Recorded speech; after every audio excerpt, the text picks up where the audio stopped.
Hola, ¿qué tal? Gracias por visitar el canal de Huerto de Libros. Bonito día, tarde, noche, cualquiera que sea el horario en el que nos estés visitando, gracias por estar aquí con nosotros. Como puedes ver en pantalla, estamos acompañados de Pedro Chávez, que ya es costumbre que estemos aquí los dos platicando, y tenemos también el honor y el gusto de tener a uno de nuestros autores publicados en la plataforma, a uno de nuestros primeros autores publicados en Huerto de Libros. Me voy a permitir leer un poquito de su biografía y ya luego le cederemos la voz a nuestro invitado. Él se llama Francisco Rosell del Río, nacido en Albacete, España. De formación es auxiliar de enfermería y quiromasajista. Atraído desde muy joven por la literatura, principalmente la fantástica, de la cual es escritor y escribe muy, muy bien. Sin más preámbulo, pues Francisco Rosell del Río, ¿cómo estás? Bienvenido a Huerto de Libros. Bueno, es un placer. Y el honor es mío por darme la oportunidad de estar aquí con vosotros. No, al contrario, gracias, Pedro. Gracias a ti, Kevin. Sí, no. Sí, yo soy muy fan de la novela que tenemos ahí en Huerto de Libros tuyos. De verdad, no lo digo porque estés aquí. Así como le dije a Josué, no es porque, o sea, sino porque de verdad es un muy buen libro. Es un libro fabuloso. Su protagonista es maravillosa. Harry Potter, quítate porque ahí va Ali tras de ti.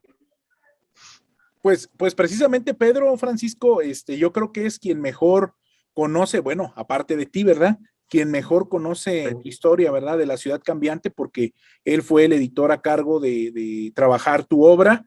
En una primera instancia a mí me tocó seleccionarla, a mí me tocó dictaminarla, pero quien hizo todo el trabajo de edición y corrección fue precisamente Pedro. Pero antes de iniciar de lleno con la plática sobre La Ciudad Cambiante, Francisco, nos gustaría conocerte un poquito más y que quienes visitan el canal y quienes visitan Huerto de Libros y ven tu novela, conozcan un poquito más quién es Francisco, quién está detrás del autor de La Ciudad Cambiante, Francisco. Pues, bueno, yo, como ya has dicho, soy auxiliar de enfermería, que es a lo que me dedico normalmente, pero a mí en general me gusta mucho escribir.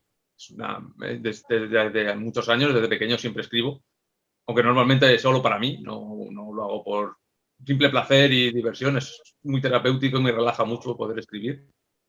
Y siempre estoy creando alguna historia absurda, que luego nunca llega a nada, pero me encanta escribirla. Y Francisco, dices que desde muy pequeño ya tirabas tinta, ¿no? Como decimos por acá. ¿Recordarás que comenzaste a escribir? ¿Con qué comenzaste escribiendo? En cuanto a género, siempre fantasía, suelen ser historias muy del estilo. Lo que no te sabría decir es que es lo primero que escribí, porque hace ya tanto tiempo que la verdad es que no lo recuerdo. Pero el género te puedo asegurar que es eso, es muy fantasía, seguro. Alguna historia de algo que me ocurrió en un momento, o alguna versión de alguna cosa que estaba viendo o leyendo. No tengo muy claro en qué ahora mismo, la verdad. Pero perfecto. Siempre... Fantasía en todos los géneros, en cualquiera, épica, urbana, o fantasía gótica, o... Épica, urbana, oscura, en todos los géneros me gusta. Sí es cierto que a mí me gusta que la fantasía tenga cierto... Igual no un romance como tal, pero sí cierto toque romántico en algunos momentos. Lo cual se puede dar en todas las versiones de fantasía, no es excluyente, ¿no? La épica puede incluir amor, la oscura también. Siempre bien llevado puedes incorporarlo en cualquiera de las vertientes, así que no hay un problema real. Sí, tienes razón. Fíjate que tienes razón, Francisco. Ahorita que entremos de lleno al tema de tu novela, Pedro lo va a poder reafirmar. Sí se nota desde el inicio de tu narrativa en La Ciudad Cambiante, el escenario que comienza a construirse o comienza el ambiente a impregnarse de un romance cálido. Y también encontramos algo muy, o por lo menos en lo particular encuentro yo también la referencia de la familia dentro de los personajes, ¿no? Porque de hecho arranca tu historia con una escena de familia, una escena muy común en donde la protagonista pues la va a despertar su mamá para que comience su jornada del día. Francisco, en tu caso como escritor, la familia, ¿qué representa para ti? Bueno, para mí la familia siempre es importante. Yo en lo personal estoy muy unido a mi familia. Yo siempre he estado mucho con mis padres, mi hermano. ahora con mi pareja, ahora que convivo, su familia. Yo en general soy muy dado a la familia y la aprecio mucho porque siempre están allí. O sea, desde pequeño han estado allí conmigo, me han dado, son los que me han inculcado todos los valores que tengo y los que me han hecho estar donde estoy hoy en día. Son los que me han dado todo. Así que para mí son bastante importantes. Pero en cuanto a la novela, en realidad no va tanto por eso, sino por un hecho dado de marcar un poco. Es una novela de fantasía que empieza en un marco con un adolescente. No podía concebir desligarlo de la familia, porque es la época donde, si bien más conflictos tienes con la familia, también más cercana a ellos estás. Entonces, no creo que se pueda separar, poner una novela de adolescentes como se hace hoy en día mucho y separarlos completamente como no tiene nada que ver con su familia. Yo no creo que sea posible. Si queremos darle realismo, tiene que estar ahí esa parte. Aunque no sea luego el peso más importante de la novela, sí tiene que tener un pequeño hueco. Estoy O con un completamente... simple hechizo le borramos la memoria. ¿Por qué? Pues porque créeme, o sea, Sí. no es así, ¿verdad? Es un poquito más complejo. Fíjate que estoy completamente de acuerdo, Francisco, y de hecho me acaba de pasar viendo una serie que acá pegó muy fuerte que se llama Control Z. Está en Netflix, esa serie. Y también me pasó un poco viendo la serie de Los 100, que también está en Netflix y está basada en una novela. Sí, esa la conozco. Y caen en lo que tú comentas, o sea, son novelas centradas en adolescentes o en jóvenes, pero sí te surge el cuestionamiento como espectador, ¿cómo están tan desvinculados de la familia? O sea, son jóvenes como si ya fueran adultos. Igualmente en Control Z te Harry Potter, o sea, otro caso, ¿no? simple y sencillamente les borran la memoria y ya los papás ni enterados y van y recorren el mundo, se pelean a muerte con quien tú quieras y los papás ni enterados. No, pues claro que no. Y luego se cae en la contradicción de que, bueno, yo creo que eso es de las cosas criticables de Harry Potter, de que mencionan que Hermione es muy cercana a su familia, pero en realidad no conoces a sus papás, nunca los ves, nunca interactúan con ella, su papá que es tan importante en su vida no le da nunca un consejo, no intercambia un diálogo, nada, absolutamente nada. Sí, de hecho, en Harry Potter el punto sería que la única familia real que ves es la de Ron, porque Así es. Harry representa la distopía con sus tíos, esa separación de que no le quieren y tal. Que bien, está bien para introducir a Harry, pero el resto, si quitas a Ron, nadie tiene familia. Exacto. Exactamente. Exacto. Y son niños de 11 años que están solos por el mundo, dices, sí, güey, seguramente. Sí, eso es muy importante. Mira, Francisco, qué bien que sacaste este tema, porque sí se sienten, decía nuestro maestro Genei, se sienten mancas las historias cuando no está ese puntal que para todos es indispensable hoy en día. Francisco, además de la familia, en el caso de tus personajes, ¿de qué más los arropas en el caso del ambiente, de las relaciones, de las amistades? ¿Cómo vistes el contorno de tus personajes? ¿Qué otros elementos crees importantes en las historias? Bueno, en mi caso depende mucho del personaje. Yo suelo hacer tablas con los personajes donde les escribo una historia, un pasado y datos especiales por si puedo llegar a utilizarlos o no, para darles un contexto. Entonces, dependiendo del personaje y de su interacción en la historia, tienen que tener un trasfondo. Hay que encuadrarlos. Mi protagonista tenía que tener una historia detrás y un pasado que, bueno, a lo largo de la historia sí que se va descubriendo, pero desde el principio tiene que actuar de acuerdo a esas condiciones.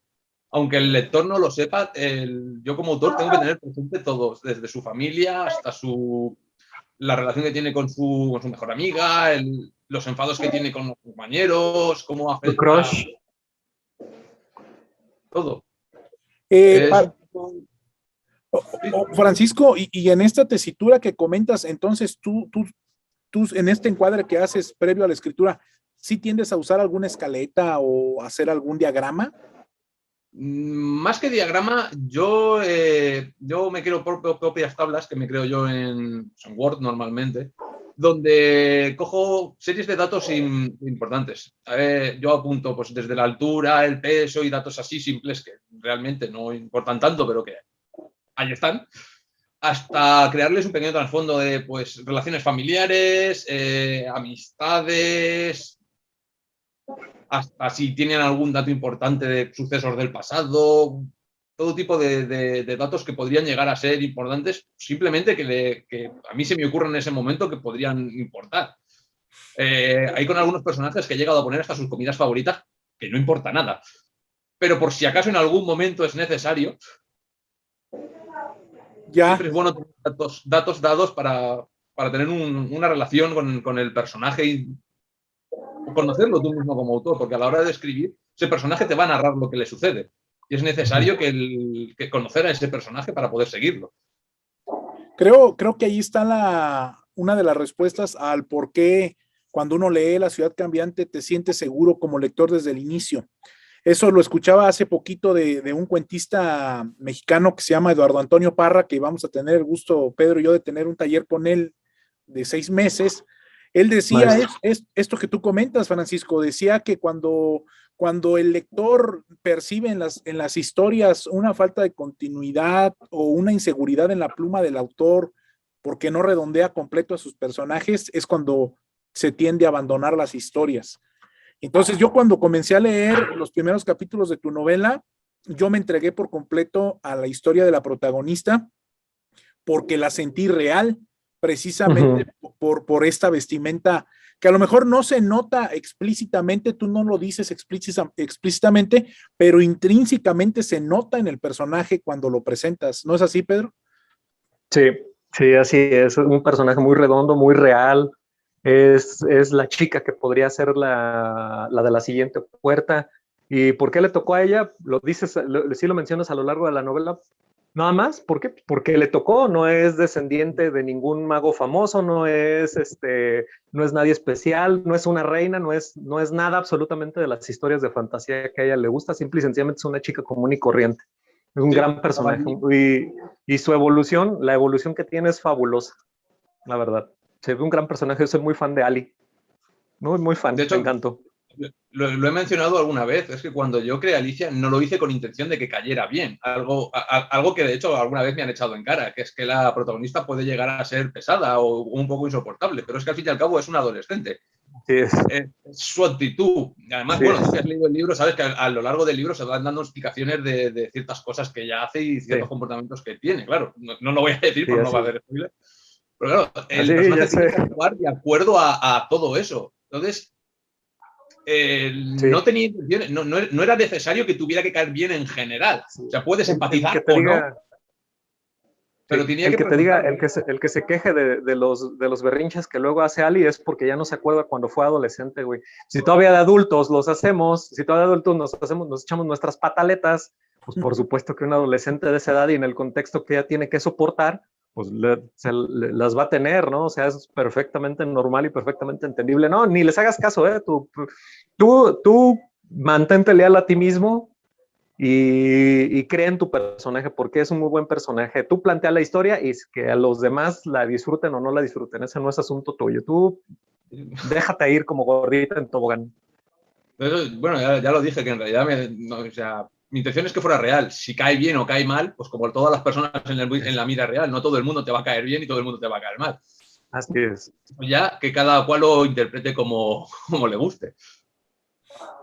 A mí lo que me gustó de Ali fue que es súper genuina. O sea, bueno, es un personaje muy genuino. O sea, precisamente lo común que es esa niña lo hace genuino. Sí, fíjate que, Francisco, yo tuve el gusto de estar como maestro y como directivo en una secundaria y en una preparatoria. Y la verdad es que el personaje que tú presentas es como dices, una calca fiel a las chicas de esa edad. O sea, no le erraste nada, no le fallaste en nada. Las expresiones, los pensamientos, las conductas, las motivantes, que también es algo muy importante en los personajes, pues la verdad es que son tomadas de estas chicas de esta edad, porque es perfectamente genuino. Hasta cuando camina con su mejor amiga, ¿no? O sea, la puedes ver porque dices, ay, sí, claro, yo he visto niñas que van así como ellas tomadas de la mano por la calle, por supuesto. Sí, son actitudes veraces. De hecho, o sea, recopilé información y pregunté a compañeros que son pedagogos y psicólogos y demás sobre la conducta para asegurarme de que eso era cierto, que se podía hacer así. Que no son conductas fuera de que me he inventado en plan, no, eso sí, es verosímil que esa persona, no, son conductas reales que suceden a día de hoy, suceden. En los enamoramientos fugaces, de hoy me peleo contigo, mañana seguimos siendo tan amigos, son conductas. Claro, dependerá también de la persona, igual pues habrá más personas más maduras, menos maduras, dentro de la edad, pues cada persona va a durar de una forma, pero son conductas realistas, no están fuera de contexto ni forzadas de esto, pues no podría llegar a suceder. Claro, luego la parte de la fantasía es fantasía, evidentemente, ¿no? Pero... Sí. ¿Alguna persona que tú hayas conocido que te sirviera para moldear a Ali? No, la verdad es que no. No.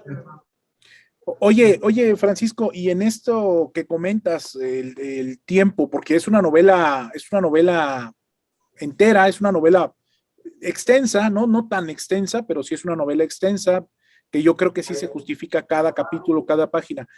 Entre el tiempo que duraste escribiéndola, corrigiéndola e investigando lo que comentas para redondear tus personajes, ¿cuánto tiempo te tomó, Francisco, terminarla?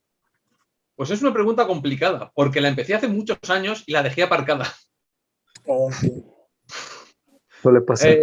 Empezó más como un proyecto con amigos, un desafío uno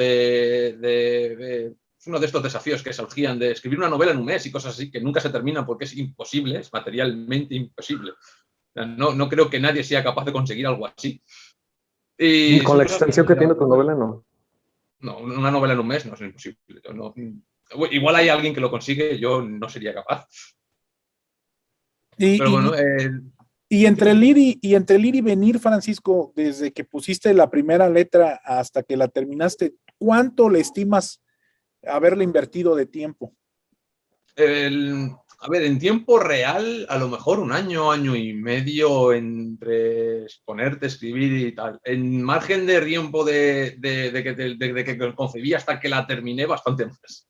Okay. Pero en tiempo real de escritura, desde que la concebí, luego empecé a trabajar realmente y tal, en cuanto me puse a la hora de la verdad, no tardé más de 6-7 meses entre lo que terminas, más luego ponerte a correcciones, releer, reescribir capítulos. Cerca de un año, un trabajo más o menos. Perfecto. Pues estuvo bastante rápido, ¿eh? Para la extensión que tiene, sí, y sobre todo para los argumentos que mezclas entre los capítulos, porque esa es otra cosa importante. Y un reto que uno tiene como escritor es que cuando dejas descansar una novela, sí te sirve porque regresas a ella y le encuentras detalles que corregirle, pero también te afecta porque a veces te llegas a desvincular un poco de los personajes o a perderles un poco el ritmo y retomarle la escritura para que no se siente ese bajón o esa discordancia es difícil. Sí, la verdad es que sí. Es bastante complicado. A ver, de hecho pasa que en parte es bueno también hacer eso, cuando uno termina por completo su novela, dejar un mes, 2 de margen de tiempo sin tocarla antes de ponerte a corregir, para poder luego, a la hora de la verdad, desligarte de ella y leerla como si fueras un lector cualquiera y darte cuenta de cosas de las que no te habías percatado antes. Sí, exactamente. Dar esa distancia es difícil, porque a veces uno no se quiere desvincular, pero es necesario, como comentas bien, Francisco. Y en el inter que estabas escribiendo La Ciudad Cambiante, ¿escribías otras cosas también o estabas enfocado de lleno a tu novela? No, entre que he escrito La Ciudad Cambiante y eso, he escrito un montón de cosas. Pero normalmente son libros que regalo a amigos, como hago, simplemente les escribo historias a amigos que se las regalo. No son publicaciones, algunos más cortas, otros más largas. Pero como novela así como tal, completa, solamente La Ciudad Cambiante. Pero entre medio ha sido historias cortas, pequeñas novelitas, algún libro juego, de cosas por el estilo similar, que es más para amistades que con objetivo real de otra cosa. ¿Y cómo mezclas, Francisco, tus actividades diarias donde tú trabajas? ¿Cómo lo mezclas con la escritura? ¿Le dedicas tiempo diario? ¿A veces dejas tiempo sin escribir? ¿Cómo es tu disciplina de escritor? La verdad es que yo no lo llamaría disciplina porque escribo cuando puedo y cuando me encuentro motivado. Pero yo sí intento todos los días, si puedo, dedicarle un par de horas para poder avanzar. Es muy buen tiempo, un par de horas.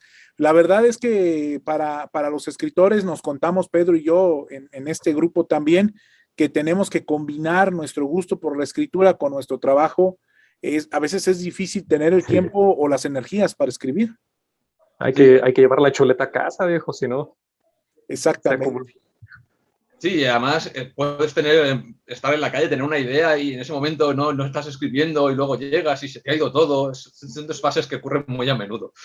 Sí, así es. Yo hago notas de voz cuando se me viene una idea o si es algo cortito, me escribo un correo electrónico y me lo mando. Pues ya después cuando voy a escribir, retomo la idea que me mandé en mi correo electrónico o en mi nota de voz. Es una muy buena opción, sí. A mí lo que me pasó últimamente es que, bueno, estoy escribiendo una novela de un asesino serial y le mandé al teléfono de mi esposa, le mandé WhatsApp para que ahí tuviera guardado las fechas de los asesinatos de los jóvenes y el santo y seña de cómo fueron asesinados, ¿no? Entonces cuando se lo mando, tu esposa dice, me llama y me dice, ¿qué pasó? ¿Esto qué es? ¿Es noticia? ¿Dónde sucedió? No, le digo, es una nota para la novela que estoy escribiendo. Para mi novela. Sí, me imagino la conversación con tu esposa habría sido interesante en ese momento. Sí lo fue, Francisco. Muy bien. ¿Y tú eres casado, Francisco? Bueno, no, vivo con mi pareja, pero no estamos casados. Vaya, está muy bien. Está muy bien. Pedro, bueno, llevamos ya 13 años de relación, así que como si lo estuviéramos. Exacto. Ya tiene derechos, ya después. Oye, ¿qué edad tienes? Porque te ves como muy joven. 33. Sí, eres un chavo, güey. Muy bien, ¿no? Estás muy joven. Somos casi de la edad, casi somos de la edad. Sí, no, a mí lo que me sorprende es que me ganas por 5, ¿eh? No, es cierto. Pedro, ¿quisieras preguntar algo a Francisco sobre sus influencias literarias? Sí, fíjate que cuando estoy leyendo a veces encuentro muy fácilmente las referencias que hace el autor, ¿no? De tal o cual trabajo, de tal o cual autor. Inclusive se me hace a mí muy fácil poder rastrear, ¿no? ¿Quién es el autor que más ha leído? Pero en el caso particular de La ciudad cambiante, me resultó muy difícil. Y sí, justamente es de las dudas que quería plantearle, porque no parece haber un rastro claro de algún autor, algún guiño que yo dijera, es de fulano, de perengano. No me pareció que lo había, o si lo sabía, salvo por ahí un personaje de manga, que me resulta claro que el manga y el anime te gustan mucho. Sí. ¿No? De hecho, me costó mucho. El personaje al que haces referencia es un homenaje, claro, por supuesto, yo soy aficionado al manga anime, pero es sí le hago un guiño claro a Alicia en el País de las Maravillas. Ok. Con ese personaje, por supuesto. Concretamente.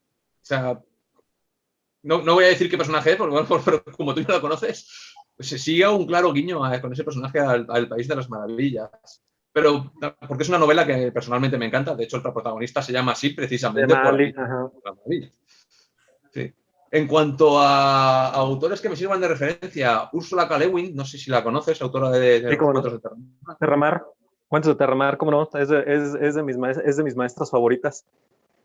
Maravillosa, por donde las haya. Es la genia. Sí, es indudable.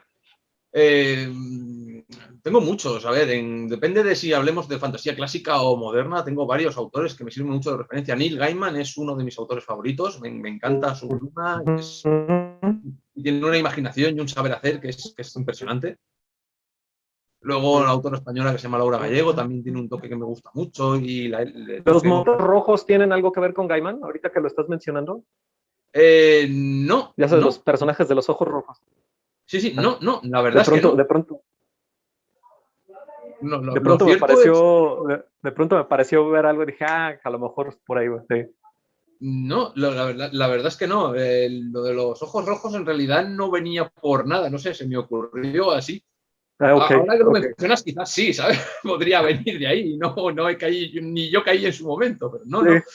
Sí, a veces pasa, lo tienes ya muy metido en el subconsciente y lo plasmas y ya de pronto cuando lo lees dices, ah, caray, aquí esto se parece a algo que yo había leído antes. Pero sí, En fíjate, todo hasta ahorita caso, que... lo de los ojos rojos venía más por Luis Cooper y el Señor del Tiempo con las estatuas del templo, Uh-huh, de los dioses del caos. En uh-huh. todo caso, pero tampoco, también te digo que no te puedo negar lo de Gaiman porque ahora que lo dices, pues la verdad es que sí. Puede ser. Acabo de caer justo ahora que lo has mencionado tú. Sí, pudiera ser, pudiera ser. Sí, sí, sí, sí. ¿Alguna otra cosa algún otro autor mencionaste ahorita? Ya mencionaste a Gaiman, ya mencionaste a la maestra Úrsula. ¿Algún otro autor que tú dijeras, ah, fulanito de tal? Sí, ya te he dicho, Luis Cooper me gusta mucho. En general tengo muchos autores que me gustan y me sirven de inspiración. Pero también es que yo suelo leer un poco de todo y de todo. O sea, no soy de los que se cierran Sí, puertas. de que no más se cierran un género. Eh, Ok. Francisco, se nota bueno, por lo menos en esta novela se notan pasajes oscuros, tenebrosos, no solamente fantásticos, sino que mezclas muy bien el género del terror. En cuanto al terror o al suspenso, ¿tienes algún autor al que te guste hacerle referencias en tus historias o que leas normalmente? No como tal. A ver, yo leo a Stephen King y he leído otros tantos autores de terror. Claro, por supuesto es imposible no mencionar a King al maestro del terror. Es imposible no hacerle mención. Pero no hago guiños como tal.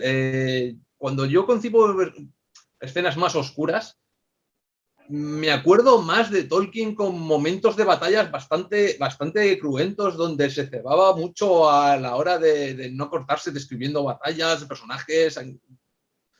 Me traigo más a eso que a las escenas de terror en sí. Ok. Sí, Como y tal, Sí. y se nota en tus escenas de acción, se nota esa buena mezcla de la dinámica de la pelea, pero del daño que se infringen Así es. los personajes, ¿no? Y son explícitos sin caer en algo grotesco, pero sí puedes ver muy bien la imagen que nos quieres presentar. sí, es la idea, no cebarse realmente con el sufrimiento, porque no es necesario, pero sí que puedas concebir las acciones. Yo presento un sistema de magia que incluye mucho movimiento y mucha acción, y la idea es que cuando tú estés leyendo las escenas puedas imaginarte todo eso, con las Hasta consecuencias una que escena de tiene. Transformers por ahí. Sí, se podría decir. Eh, por cierto, nos queda minuto y medio para que se nos termine esta primera liga. Cierro el video y les vuelvo a mandar el enlace para la segunda parte y cierre de la charla, Francisco Pedro. Sí, Perfecto, claro. no hay problema. Claro. Sí. En 2 minutitos la tienen ahí en su WhatsApp, ¿eh? No le cambien porque vienen nuestros patrocinadores. Ah, no, no tenemos patrocinadores todavía. Ahí vamos. Hasta nos vemos.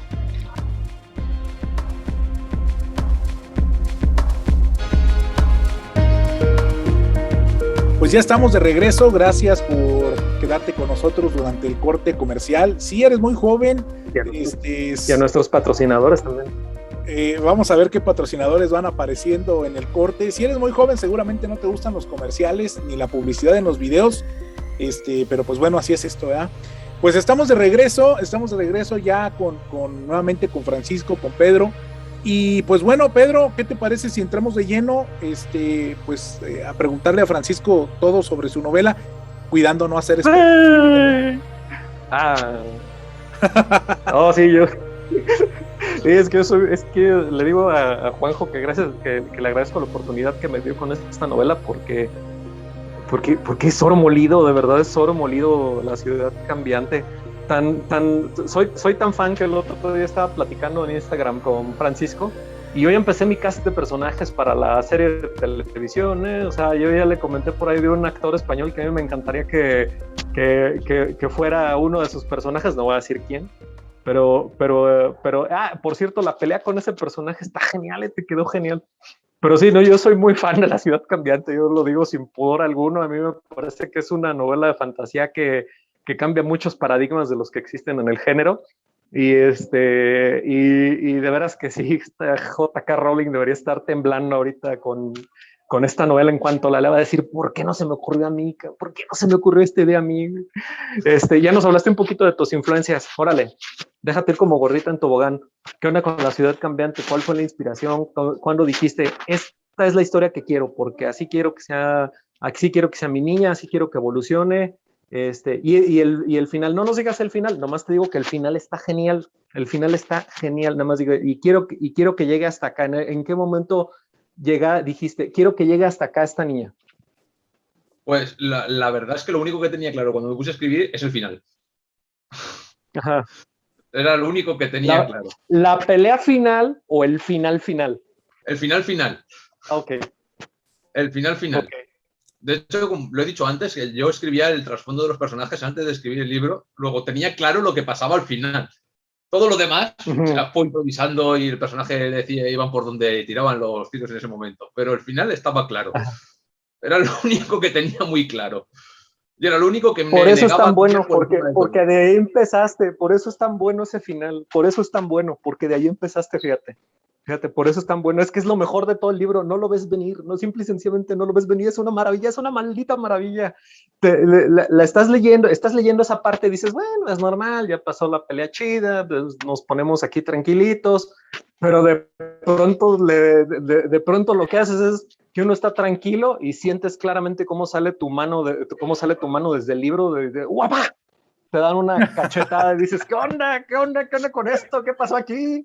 Y ya cuando lo explicas, en ese par de párrafos que le dedicas al final para explicarlo, dices, tiene todo el sentido del mundo, sí es cierto. Y regresas a las partes de la novela y dices, sí es cierto, ya me lo había avisado, sí es cierto, es muy bueno. De hecho, hay quien me dijo que por qué no dediqué un capítulo extra para hacerlo al contrario, en vez de que fuera una sorpresa, ver lo que luego al final se explica que hubiera sucedido como tal, que viéramos todas las acciones y tal, pero es que entonces hubiera perdido toda la sorpresa. No había sido tan el impacto. Ella hubiera llegado, lo hubiera descubierto esto, pues vamos a hacer esto, se hubiera puesto a planear. Hubiera perdido mucha parte de la sorpresa, de todo el impacto en ese momento, se habría echado a perder.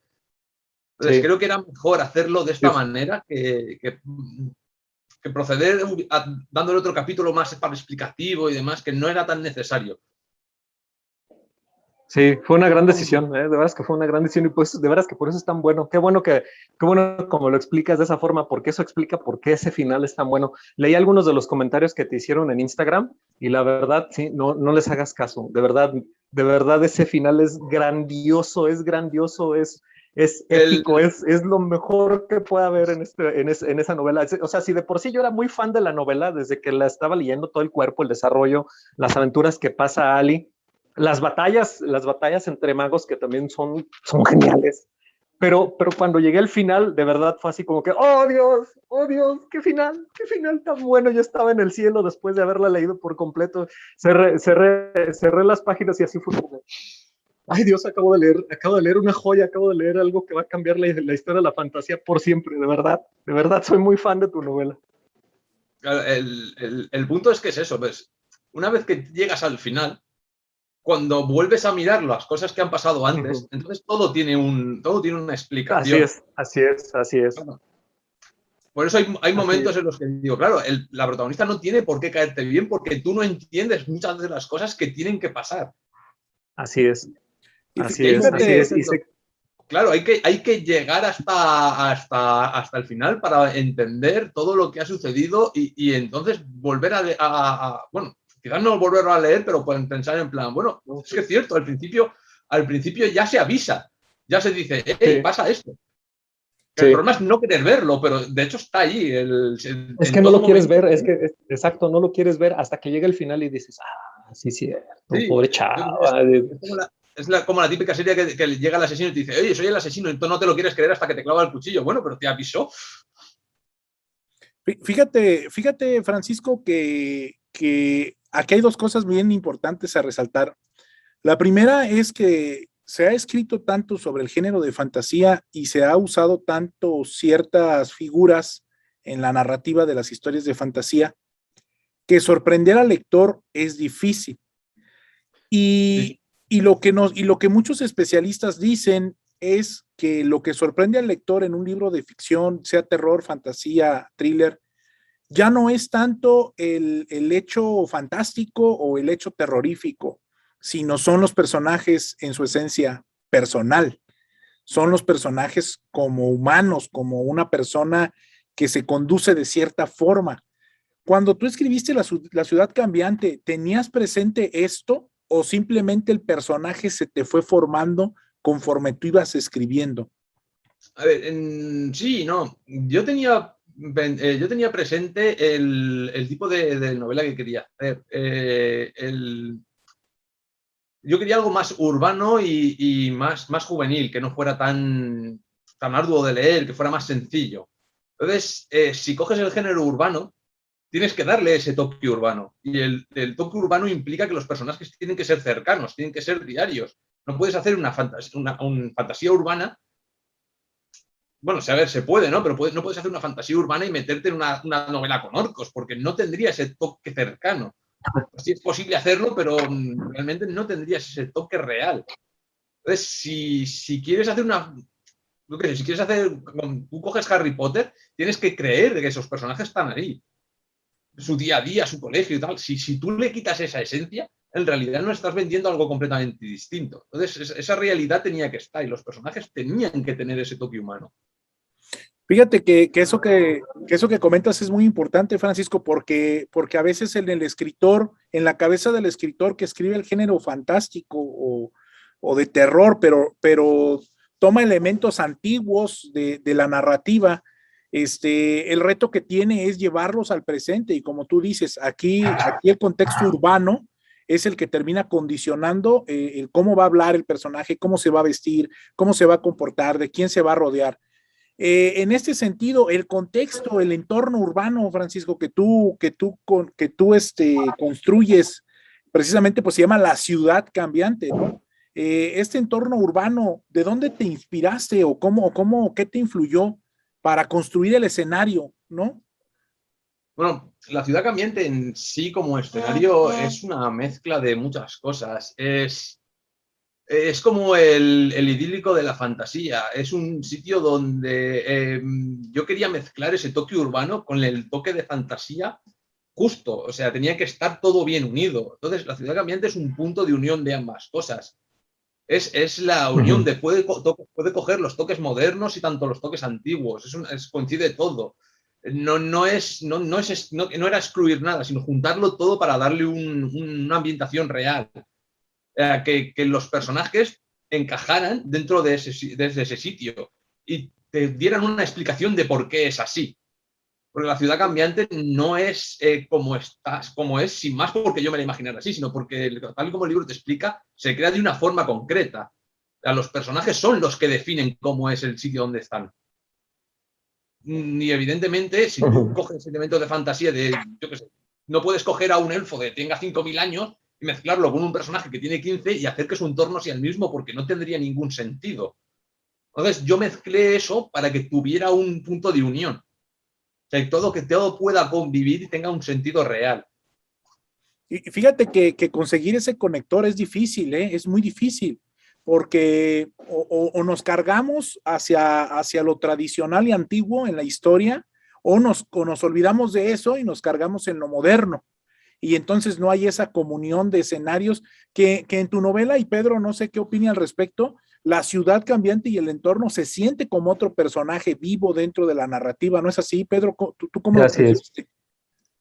Sí, así es. Y otro gran acierto que tiene Francisco al entrar al mundo fantástico es que lo que le pasa a Ali, lo que nos comentaba Genei con Haloku, lo que le pasa a Ali en el mundo real o en el mundo fantástico, afecta la afecta, pues, o sea, no sale de la ciudad cambiante sin una cicatriz. A su vez, no llega a esta sin una herida o sin algo, o sin algo que no vaya a modificar la historia. O sea, no llega a la ciudad cambiante Ali nada más porque, sí, ya es momento de llegar. O sea, todas las veces que Ali visita a la ciudad cambiante lo hace por una razón y es una razón muy específica. Y lo que le sucede ahí adentro afecta su vida en el mundo real. Y eso también fue un gran acierto. O sea, no es nada más lo que pasa acá, aquí se queda, y lo que sucede de este lado se queda acá, ¿no? Es una comunión entre los dos mundos que se da a través de tu personaje principal, y eso fue un gran acierto. Claro, yo es que ahí planteo un punto de inflexión, que es que por muy fantasía que sea, si jugamos con cosas como ¿qué le pasaría a alguien si de repente llegan y te dan un superpoder? Vale, eso está muy bien, se he visto muchas películas de superhéroes del estilo y tal. Pero a la hora de la verdad, o sea, no es el típico cómic que tú puedes coger y decir, oh, mira, Superman tiene poderes y se ha puesto a salvar el mundo. A ti llegan mañana y te dan poderes y dudo que te pusieras a salvar el mundo. Como primero arreglarías tu vida y luego quizás te pusieras a salvar el mundo. Quizás. Mira qué interesante, Francisco, ese planteamiento, la verdad. Y la verdad, porque tendemos a glorificar al personaje que tiene esas bondades, como comentas, ¿verdad? Tendemos a presentarlo como un mesías, ¿verdad? Pero con nuestra condición humana, ¿para qué usaríamos esas habilidades, verdad, Francisco? Claro. El punto es como cuando tú estás leyendo Harry Potter y tú ves todos los magos son súper amables y quieren separar el mundo humano del mundo mágico, pero a la vez están conviviendo con ellos y luego te cuentan, no, resulta que están de acuerdo y el Ministerio de Magia habla con los gobiernos del mundo y demás. No hay una separación, pero al mismo tiempo tú me estás diciendo que tengo que separarlos. Aquí no, yo no digo que los separen, yo digo, si los tienen, los usa. Claro, con sus respectivas consecuencias. Así es. Sí, claro, no, sí. tú no puedes separar, tú tienes que juntarlo todo. Sí, y es que mira, es. por poner un ejemplo, vamos a poner un ejemplo, ¿no? Un beneficio que te llegara de repente, no sé, Pedro, Francisco, que de repente alguien te diera 5 millones de euros en efectivo, en puros billetes de denominación grande. Aparentemente te está dando un beneficio, pero también es un problema el que tienes en las manos al tener esa cantidad de dinero en tu casa guardado. ¿Cómo lo metes al banco? ¿No? ¿De dónde vino? ¿Cómo lo usas? Claro. ¿Cómo lo gastas? ¿No?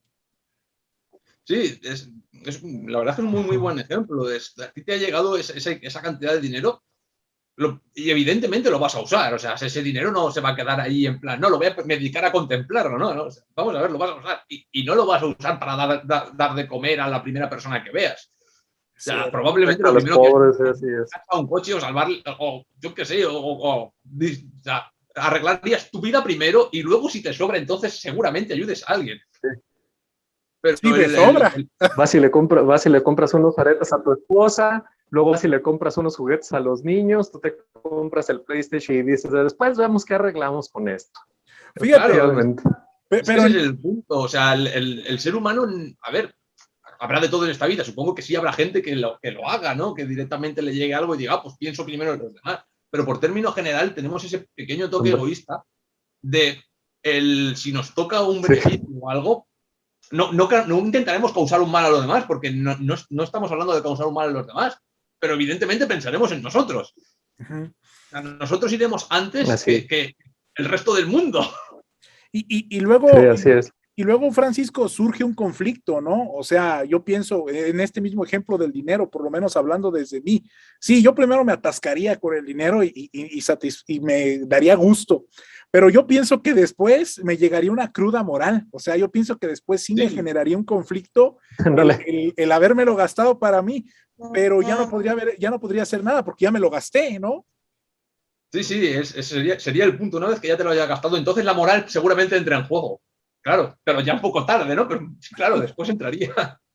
Sí, exacto. Oye, y yo te he hablado que soy muy fan de Ali, porque ahora te lo juro que soy muy fan de Ali, pero es que el elenco...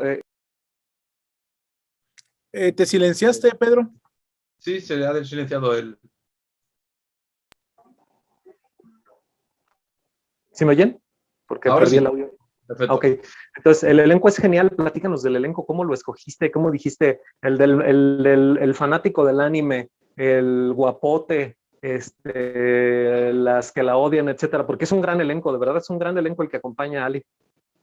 Claro, ahí es que hay que separar, porque tenemos el elenco más sobrenatural y luego la cantidad de personajes que son más humanos y que se dividen al principio. Se te ha vuelto a silenciar, Pedro. Sí, bueno, de esto que comentas, Francisco, es verdad. Bueno, la historia comienza con Ali acompañada, pues, por gente común, ¿no? Bueno, común entre comillas, por gente Bueno, común, sí. que podría estar al lado tuyo o al lado mío. Esos personajes te fueron saliendo. ¿Tenías alguno claro cuando empezaste a escribir o te fueron saliendo conforme Ali actuaba en su vida? Tenía algunos claros, tenía algunos claros. La amiga que siempre la acompaña es un personaje que tenía muy claro y que además tenía que estar en la historia. De hecho, ahora que estoy trabajando en la segunda parte, era necesario que estuviera allí. Y no se podía eliminar. Es un personaje que tenía que estar y claramente no lo podía eliminar. Luego los padres tenían que estar porque es un elemento clave también. O sea, no puedes tener a la familia aparte de un tipo de historia así porque no entendería el sentido. En cuanto a otros personajes, no tanto.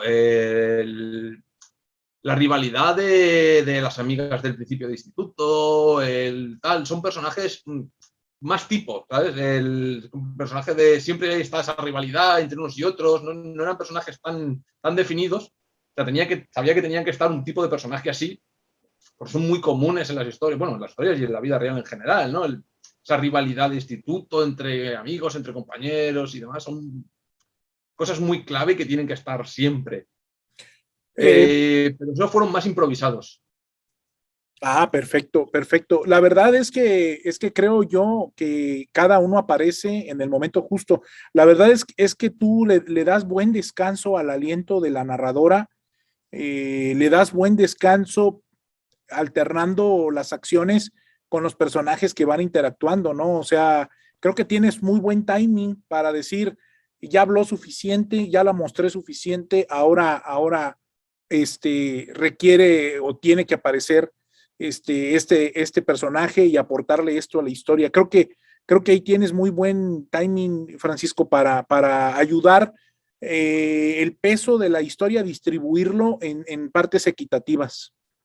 Sí, a ver, ahí es que había que intentar mantener un equilibrio, porque aunque ella narra en primera persona y cuenta su historia, la historia no le pasa solo a ella, hay más personajes que van sucediendo cosas y demás. Entonces, ella interactúa con esos personajes y tiene que ver a esos personajes interactuar.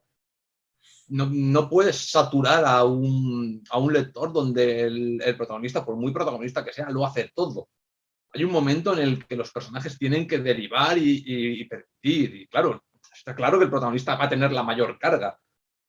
Y más si narras en primera persona porque es él el que cuenta su propia historia. Evidentemente, si no tiene toda la carga, vamos mal, pero tiene que permitir que el resto interactúen y le den cierta movilidad y cierto margen al personaje para que haga cosas y que se entienda por qué hace esas cosas. Y eso es difícil de conseguir, Francisco, porque como tú bien comentas, la verdad es que escribir en primera persona tiene beneficios porque normalmente para el lector es más adictivo y más sencillo a veces leer en primera persona, pero para el escritor es un reto mantener el ritmo de la historia cargado en la voz de su protagonista, porque es un reto introducirle elementos nuevos que a priori no conocía supuestamente la protagonista, ¿no? Ahí te tienes que valer de herramientas, de personajes, de artilugios para poder hacer que funcione, ¿no? Sí, sí. Claro, la primera persona tiene la ventaja de que es más fácil identificarse con el protagonista, porque lo estás leyendo como si fueras tú mismo el que lo está viviendo. Entonces es más sencillo para el lector, como tú muy bien dices. Pero el reto es que cuando el escritor se pone a escribir esa historia, también ha de conseguir meterse en la cabeza del personaje y al mismo tiempo meterse en la cabeza de los secundarios que van a actuar con ese personaje. Entonces tienes que poder intentar desligarte de un personaje y al mismo tiempo meterte en ese personaje, al mismo tiempo estar y no estar en él, para poder llevarlo a todo. Es complicado, es complicado. Pero bueno, como todo, supongo que como todo en esta vida tiene sus retos y sus beneficios. Sí, Sí. sí, también algo que platicábamos Pedro y yo y que Pedro me enfatizaba, los diálogos. O sea, los diálogos que tienes son perfectamente humanos, no, ni le sobran, ni le faltan palabras, ni hay expresiones que son meramente literarias, sino que son expresiones que tú entiendes perfectamente como habladas, o sea, las puedes escuchar. En los diálogos, ¿Cómo le haces para esa fluidez en los diálogos? Para en el momento preciso cortar la oración, meter una descripción y luego continuar el diálogo. Bueno, en ese aspecto también, porque realmente mi intención era que fuera muy juvenil en el aspecto en cuanto al estilo, que fuera muy cercano a la hora de leerlo y que tuviera ese toque juvenil. Entonces, recurrir mucho a la reiteración y a palabras complicadas y demás, creo que, si bien queda muy bien a la hora de leerlo, también pierde cercanía. Uh-huh. Porque no es igual un libro que utiliza un lenguaje más cercano contigo y tal. Sobre todo si intentas que la gente pueda entender la realidad de ese personaje.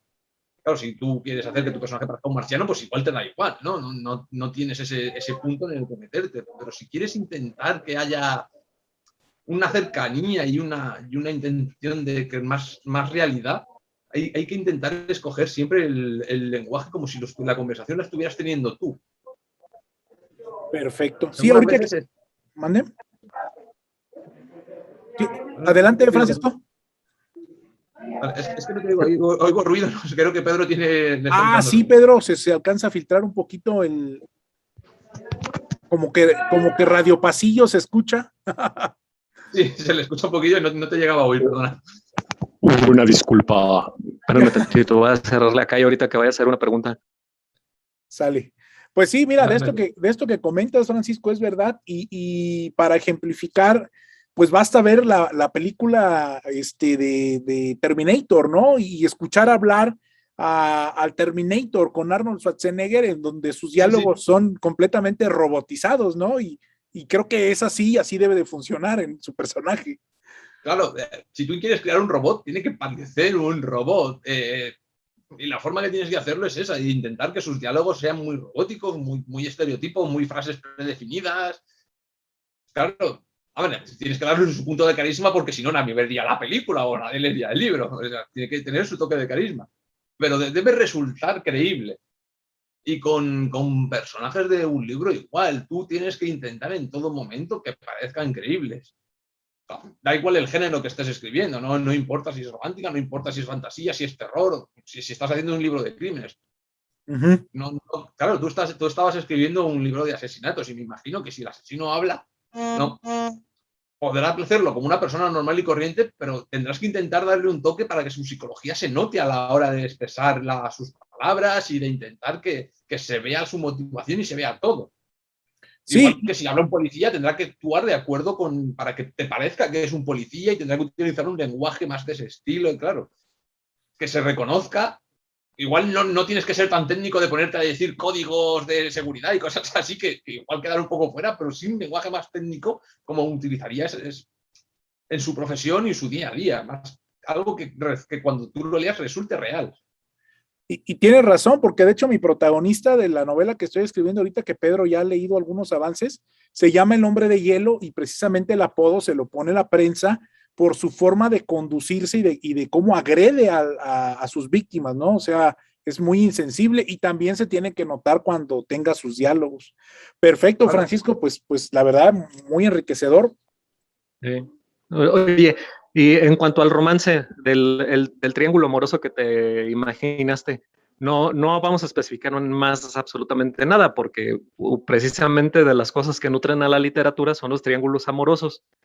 ¿Influyó en ti el momento que vivimos actualmente o simple y sencillamente dijiste, lo voy a poner así, pues porque me late que así debe de estar bien, así es como debe de ir? No influyó el momento que estábamos viviendo, en realidad.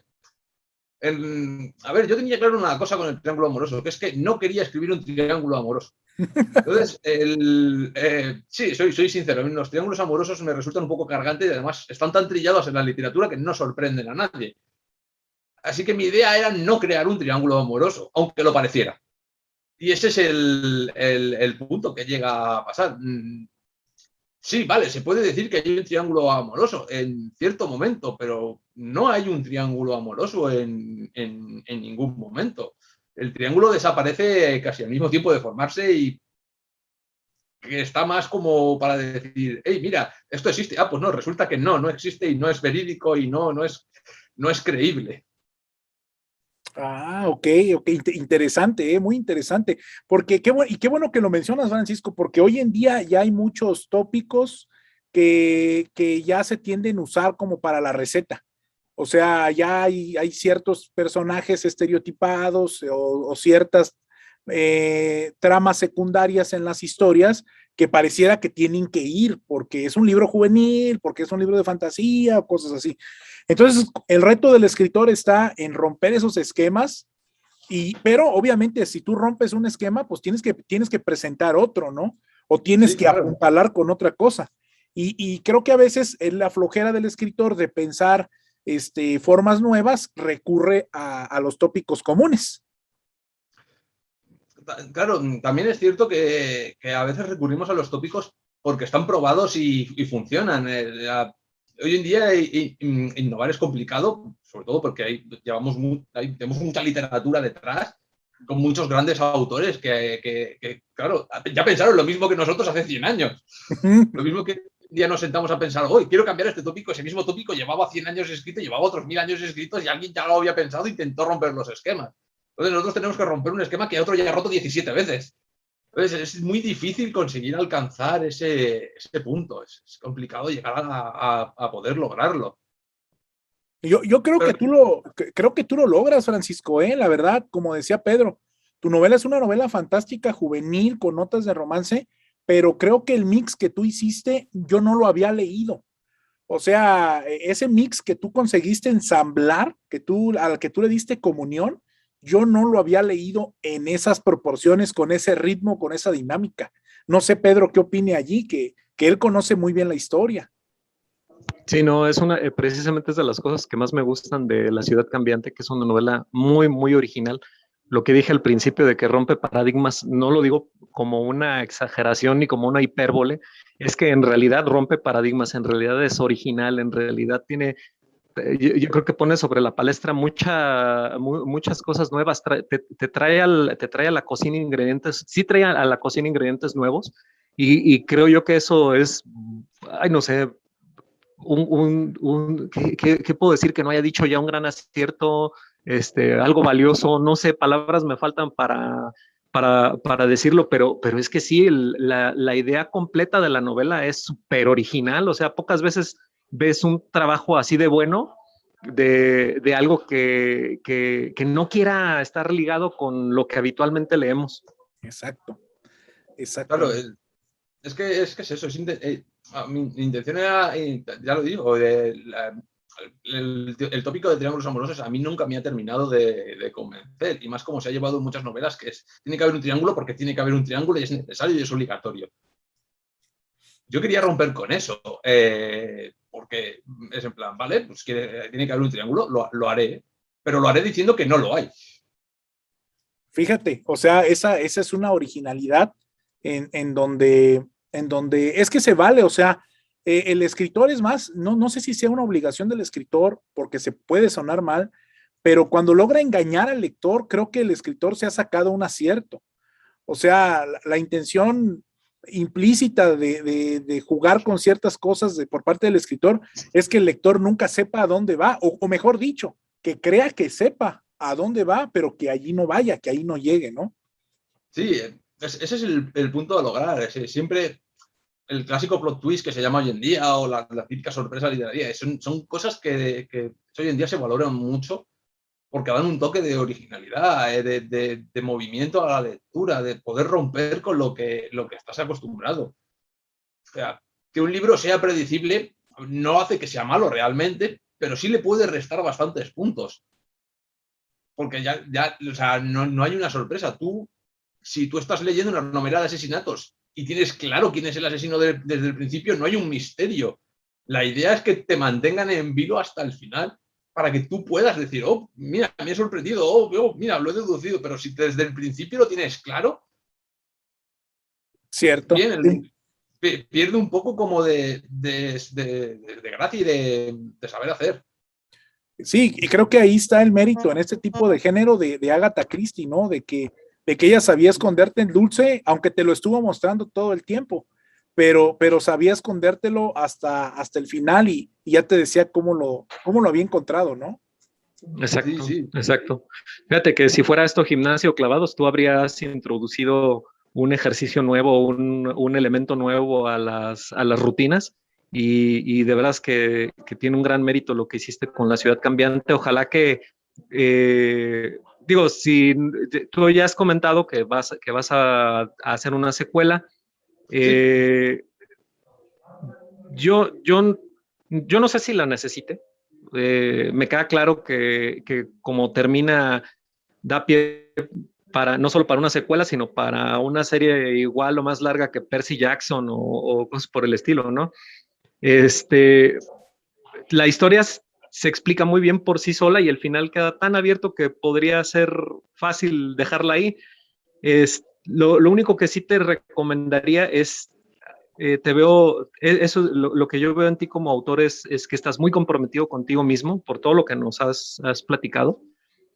No sueltes eso. Eso es de las cosas más valiosas que yo creo que tiene un autor. Sé leal a ti mismo y que la secuela que venga de La Ciudad Cambiante sea algo que esté apegado a lo que traes acá y acá y que lo que los demás te digan bueno o malo no te interese en lo más mínimo. Yo creo que eso es súper importante para que nos logres sorprender con la siguiente entrega de la misma forma que lo hiciste con este libro. De hecho, hablando de eso, nuevamente vuelvo a tener claro el final que quiero. O sea, de hecho, es una biología, la pensé así desde el principio y el final está pensado, está concreto y tengo muy claro que no va a cambiar. Y sí, también tengo muy claro que igual que pasó con la primera parte, va a pasar con la segunda y habrá gente a la que no le guste. No voy a decir por qué, porque bueno, eso es lo de menos, ¿no? El carajo. Sí, sí, o sea, pero yo tengo muy claro el final que tiene que tener y por qué está escrito así y por qué tiene que ser ese final. No puede haber otro, el final tiene que ser ese. Y lo tengo muy claro. Yo apechuco con ello. Luego gusta o no gusta, me es indiferente. Pero el final ha de ser el que tiene que ser. Ahorita que te escucho con esa seguridad, Francisco, me acuerdo de una adaptación que le hicieron a un relato corto de Stephen King. La película se llama La Ventana Secreta con Johnny Depp. Y ahorita que dices del final, el personaje que aparece ahí, ¿no? Hace mucho énfasis en el final de su historia, ¿no? Que dice que le plagiaron y que el final tiene que ser así. Y creo que esa seguridad con la que tú ya estás vislumbrando el término de tu libro, de tu segundo libro, le va a dar excelentes cimientos a toda la narrativa de esa segunda parte. Bueno, te digo, de hecho, estoy terminando ya de escribirlo, queda poco. Me queda poco porque, bueno, estoy revisando capítulos que termino cambiando muchas cosas, pero queda poco y tengo claro, es el final, lo he dicho al principio con la primera parte, tuve claro el final desde el principio y como bien sabes, los personajes estaban diseñados para ese final y la novela entera gira en torno al final que tenía claro Sí. y aquí igual. Y el final de lo tenía pensado cuando escribí la primera parte. O sea, es el final que tenía pensado para esta historia y es ese. No hay otro. Y es la explicación de todo y es el cierre de toda la historia. Y no hay cabos sueltos que cerrar, ni hay cosas más que explicar. Es todo cerrado tal cual tiene que estar. No, pues esperamos Excelente. con ansias si en algún momento yo me muero de ganas de leerlo. Consideras nuevamente a Huerto de Libros, pues esta es tu casa, Francisco. Aquí estamos muy contentos de que tu obra esté en nuestra plataforma. Probablemente a finales de año vayamos a elegir algunos títulos para lanzarlos en impreso, con venta bajo demanda, y es muy probable que tu novela esté en la terna que vayamos a votar, y esperemos pues que el resultado sea satisfactorio. Nos vamos acercando al cierre, Francisco, algo que quieras decirle. Sí, hombre, nos quedan 3 minutitos. Algo que quieras decirle, Francisco, a quienes se quedaron en el canal. A cerrar.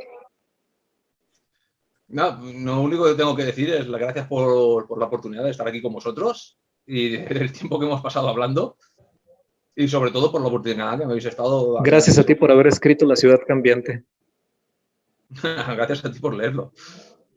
Pues la verdad, estamos muy complacidos, Francisco, y creemos nosotros que tenemos creemos que tenemos una obra muy valiosa en las manos. ¿Y dónde te encuentran para que te sigan en tus redes sociales, para que vean los lectores en qué estás trabajando, qué publicas? ¿Puedes compartir tus redes sociales? Bueno, en redes sociales tengo Facebook, que la verdad es que lo uso poco, y Instagram, que es donde más me muevo. Es donde sí hago tanto reseñas de libros como adelantos del mío y un poco de todo en general. ¿Y cómo apareces en Instagram, Francisco? De todas maneras, vamos a poner la liga en la caja de comentarios, pero por ahí, ¿cómo te encuentran? Es f.j/Rosell. Perfecto, perfecto. Pues Pedro, algo que quieras comentarle a Francisco de cara al cierre de la entrevista. No, una maravilla de libro. ¿Qué más puedo decir? O sea, ya me faltan palabras para halagarlo. Muchas gracias, de verdad, no. Te lo agradezco muchísimo. Pues sin más que agregar, Francisco, más que agradecerte la confianza, también el tiempo que le dedicaste a esta charla. La vamos a subir en unos días más, por ahí la vamos a promover en redes sociales y pues te mandamos un abrazo hasta España. Igualmente, un placer haber estado con vosotros. Un gusto, Francisco. Un placer haberte conocido. Ah, luego me firmas mi ejemplar. Sí, me pillas un poco lejos, pero sería un placer. Nos vemos, muchachos, que estén muy bien. Igualmente, un placer. Bye.